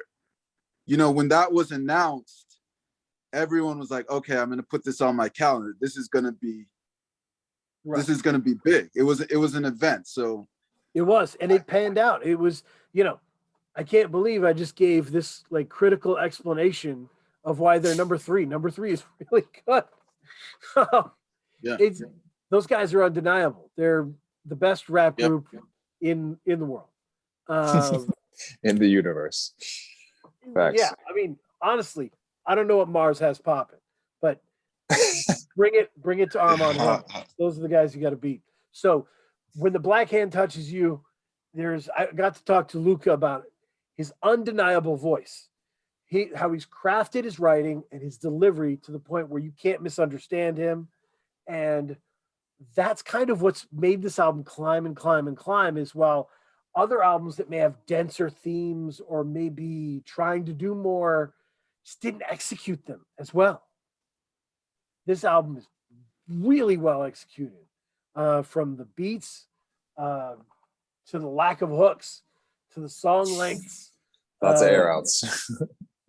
And him just going nuts, and I love it. I love putting it on. It's just climbed and climbed for me. Number one. Oh, go ahead. One thing I will notice too is like, he definitely fine-tuned his voice, or like control over his voice. His delivery is like is way more present than it was in Chicken Wire, or on Chicken Wire, the previous album and tape, if you got that. But I noticed this in recent listening, the Scarface like vocal inflections, just little hints of Brad in there. So that was cool. That, because like, one of the lords of the South, you know what I mean? Yeah, so, and Godfather. one of the princes of darkness, right? Like, I think true. If you talk about nihilism in rap, I mean, it's Brad's up there. So Scarface is up there. So and this is when the Black Hand touches you. And if you want to have fun, pull up the track list and see how many songs have Black in. Few. Black Coffins, Black Cheyenne. It's like he's letting you know I'm the new Prince of fucking Darkness here. And he's coming with it. He's not stopping. I can't wait for the public to hear his next album. So, and number one, this album is the relationship I have with it is it's my teacher, right? I Self-Divine, I've loved him for a long time. And he had one of the great runs in 2012 where he released a bunch of free projects leading up to the Sounds of Low Class America. All the free projects were amazing. That album was great. I bought a T-shirt. I really loved it. And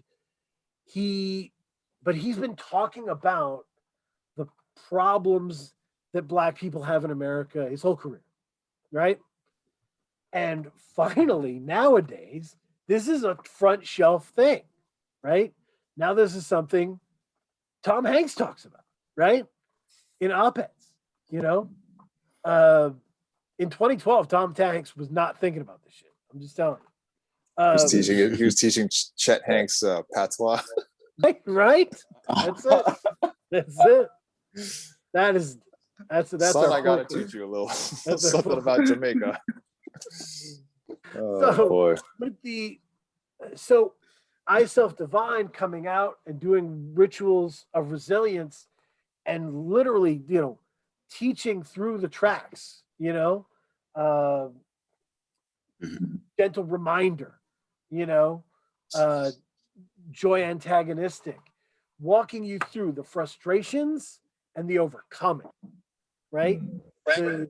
That like you guys keep talking about how bad Black people have it, but you never talk about how resilient the culture is, how it's helped America, how it's propped up, the economy, the fashion industry, all these different places.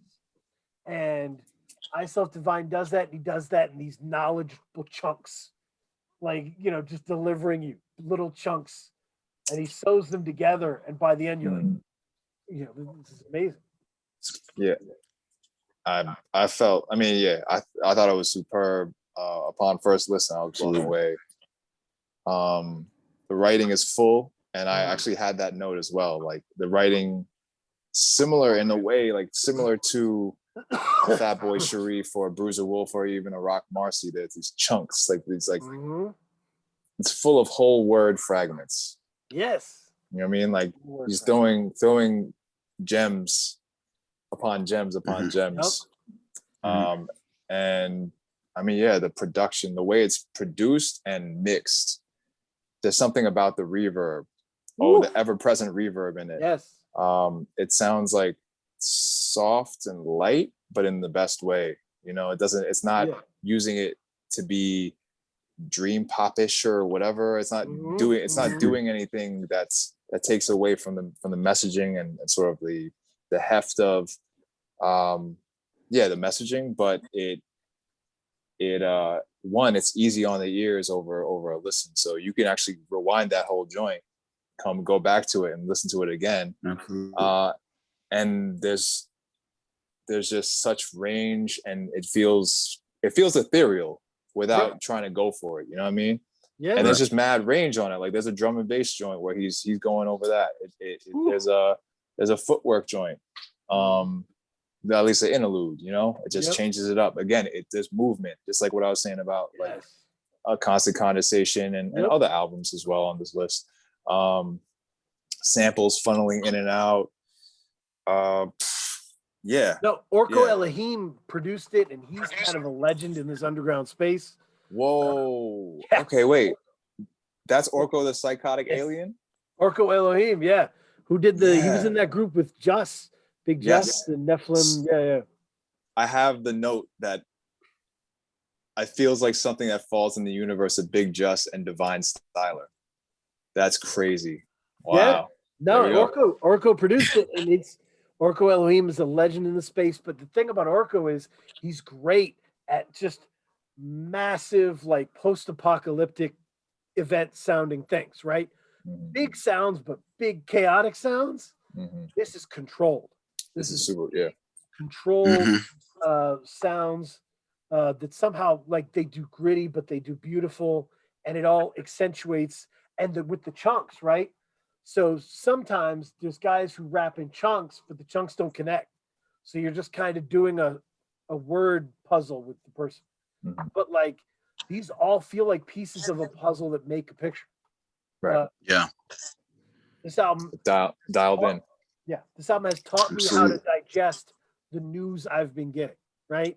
It's taught me how to live in the space we're in, because he's a community organizer. In Minnesota, he's He's somebody who's worked in these spaces directly with these people. He gave me one of the most beautiful interviews about this album, email interview. Everybody should find it. He goes deep on all the shit, activism, racism, whatever, everything. A brilliant person and someone I'm really glad to have in the community. It's the toughest time to be a music critic or journalist because you have brilliant young minds like Amani, right? Or Amine. But you also have you have older cats, established cats still killing it. Right. And you have to give props accordingly, right? Where the good work is. And I don't want people to be tired of I Self Divine just because he's off rhyme sayers or whatever. I want this is a great album and I'll wave the flag for it as long as I need to. Wow. Okay. Yeah. No. Yeah. Truth. Yeah. Thank you for putting me on to that. And a bunch of other joints in this list. I don't know. For another time, I'm curious I would like to have a bit more converse around the critique and the expectations that were surrounding Haram for both of y'all. But that could be something completely different. Yeah, no, when we have more time, you know what I mean? Yeah, no, it's something I wrestle with, but and I did a reflection on Brass, where I really talked about how, because Big Flowers had mentioned that Brass is really like the high point, and part of it was because of Willie Green, and how good he was on that, and Brass does feel like one of the best backwoods releases of all time, and I mean let's also credit Keme, More Mother being the new component to the mix in that regard. Clearly, so, I mean it's obvious, but you know what I mean. But I think that I mean More Mother's different. You know what I'm saying? So like, so for me, it's possible that there's a little Brass hangover to me of like just being like, okay, what is Haram me? I know what Brass is. I know what it. I've just so it's possible that I just need to grow with it. In that sense. But, sure. I mean, we had Shrines like, a year ago. You know what I'm saying? Yeah. And before that, we had Paraffin. Like people are still citing Paraffin. Literally, people I know still have Paraffin tapes in their Walkman. So, so it's a good problem to have. Yeah, facts. Have me being like, not this one, the last one. Who cares? But yeah, instead of a recommendation corner, I would say, I'm going to give you someone to watch who hasn't released a dope project yet, but is fucking going to. I can feel it in my bones. This is a gentleman named Rich Jones from Chicago. He released an album with Montana Max last year. It's called like How Do You Sleep at Night or something, or he's on Divine Nation with Sleep. He's on a bunch of stuff, and he's on like I Alive stuff, I think Donovan Days or whatever. He's been smashing features. He's a great rapper, but he also has this kind of kooky singer-songwriter 70s Michael Franks vibe that allows him to stretch out and do very beautiful, melodic Andrew kind of stuff, right? He's going to hit his stride and give something that is like in every genre at some point. Whereas the rapping is unbelievable, the rock songwriting is unbelievable. He's going to be able to put his feet in all the worlds at once and be the Caucasian Mac Hami. I don't know. Hopefully. I don't know, man. So I mean, just don't. I don't know. It'd be weird. I mean, I don't know how weird it would be. if he starts, I was gonna make a Chet Hanks. Never mind, forget it. I was gonna talk about Creole, but I don't know. White Boy Summer. Maybe- White Boy Summer. What? Oh no! Terrible. Oh no! Terrible. We've had a lot of those. They haven't been good for us. No. So that's, I would say, watch Rich Jones. Rich Jones is on the edge of killing, of doing his best stuff. Do you have any recommendations, people to watch? Yeah. Yeah, I do. A lot of, keep watching. I mean, I'll say this. This is a double. Yeah, this will be a double hit combo. Let's do it. I believe that, in the beginning you said that there's a certain length to an album, that makes an album, so to speak. For me, again, going back to the autonomy that a creator has as far as like over the narrative of that work, I would say that I would absolutely consider With the Shifts by Masai an album, due to the fact that she says it's her album. You know what I mean? Like, right. Even if it's a 25-minute or maybe short of that by like a couple minutes. One of my favorite things I've heard this year. So I would say, I think, she's one of the nastiest. Yeah. 110. Also, facts. Yeah. I mean, so yeah, I believe Air is working on some new stuff. So check for that. Recommendations other than that, my man Nakama, who released a piece of his saga, an EP, I think like every month almost last year, and it's an interesting like flip of a mythology that he's sort of crafting around into his world that may have some ties to Full Metal Alchemist, the anime. Wow. But like in the illest way though, like, because Full Metal Alchemist is a heavy watch and it has a lot of layers. Yep. But yeah, he's working with a lot of science, and I'll just keep it at those two for now. Let's do it. No, and You know what I mean? Jay Words is somebody to watch as well, right? Just like, of course, that is just a groundbreaking producer. Facts. And I can't wait for the next moves on that. K Diggy, which sea creature would you be if you were any sea creature? Is that I've always liked the cuttlefish. Cuttlefish? Strong. Strong move. So I appreciate everybody making the time for us here. Bless, thank you. To do this and wrap this up. Shout out to the Google Doc, which will live on. We'll keep rocking with it. Free Music Empire. State of the game.